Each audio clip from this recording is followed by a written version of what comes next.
Okay, before I start, I got to say this is not an in-depth review. So what you're about to see is just what my impressions on the game, The Witcher that is, are, and nothing else.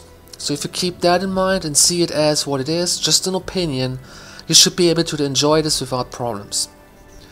Now, The Witcher is one of the typical RPGs in the likes of Gothic or other well-known RPGs that have a medieval setting. Yet it is a very modern game, especially with the out characters express themselves. And it follows the rules, of course, that make it for a good and interesting RPG. However, The Witcher sticks out for numerous reasons. I think being the strong part is not only the profanity, which is very well placed and seldomly offending, at least for my taste, but it's the story being unpredictable most of the time. Now, whilst you are playing, you will have little sequences all the time, in some which you have to make a decision, which will really change the outcome of the story in the long run, but it adds some replay value as you have to do different tasks and see other places. So I don't want to spoil or discuss the story here too deeply, but in a nutshell it goes like this. You are Geralt of Rivia, who's probably the best Witcher ever, but he doesn't remember anything for sure as he has lost his memory. So your mates find you and they bring you back to this castle, which serves as a witcher's sanctuary and also a place where the witches do their research. Everything seems fine, but then a bunch of scoundrels do a French Revolution type of thing and they storm the castle with this creature from hell. Now I really wonder where they got the inspiration for this. I really would know that. Now retreat is the only key to survival for now, but then the gate gets shut by another sorcerer. And the professor, who's the main villain in charge here, but the real question is, what's the deal with the item they steal from the laboratory?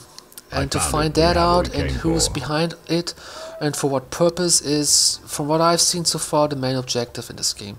And on your journey, of course, you'll have all kinds of side quests that you can accept, as it is very common for these kind of games. So the biggest problem I have with this game is that you're not able to jump. Abso-fucking-lutely beautiful. But not only you are not able to jump, you cannot go down or up smallest knobs of land, which is real fun when you get stuck and you don't know why. But these unnatural blockades aren't even the worst part. Man, come on, I want to see your hands in the air. In fact, there's no way to jump. It would be okay if it wasn't for the fences that are like put everywhere over the landscape. I mean, why? Why is it that almost everywhere I go there's a fucking fence blocking my way? I mean, seriously. Another fairy tale. If you have a good reason for leaving out a key feature that almost every video game has, okay, fine, but then at least, please give the character the ability to climb up or go over things. And what are these fences protecting anyways? I mean, cattle? I can't see any cattle around here except some ducks and chickens. But I don't think they could be stopped by fences, especially when they are not fully closed, like here. I mean, what the fuck?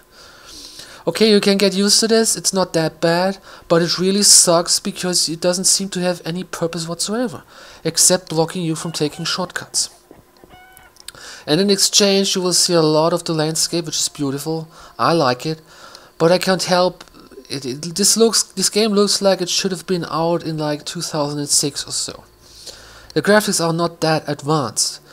Now some free-to-play MMOs from Asia have better visuals than this game. But the characters are very well done, although some of the voice acting seems to be forced and not sounding natural at all. Bitch ruined my life! She cast her spells on my brother! And a few of them have way too much bass in them, which harms the clearness of the sound a little. Geralt, however, is great. I love his voice.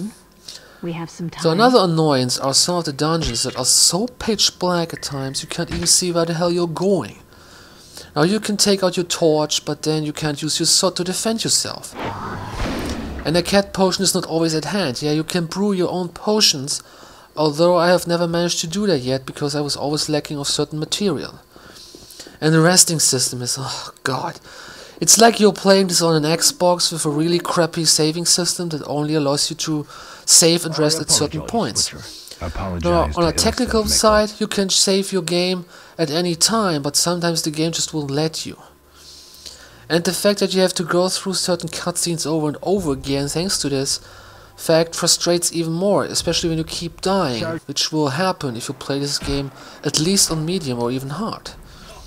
Now sometimes the enemies gang up on you so quick you have no chance in hell to get out of here. And the only way to free yourself is by running around in circles like an idiot.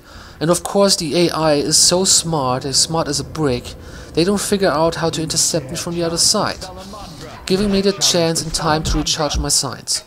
Now signs are practically magic spells, so yeah, I can stun enemies and impale them or cut their heads off, which is really impressive. But there's a downside to this as well. You can kill the enemy instantaneously, but for the time you're doing your finishing move, you can be attacked. And the enemies just like to get behind you and rape you from the back. I once had it like that. I have had 50% of life left, and I did a Highlander style execution, and I got killed in the process because I couldn't defend myself during that finishing move. Yeah, so that is basically all that I wanted to say for now. I could talk about this game in detail even longer, but then we would have another 20 minutes. And, you know, like the alchemy system I mentioned, or the way you spec your skills and so on. Like I said, if you're a fan of RPGs and you enjoy a game like Elder Scrolls, Gothic and whatnot, I highly recommend this to you. Everybody else, you will have a tough time to get into this game, because it's definitely a game for advanced players, I would say.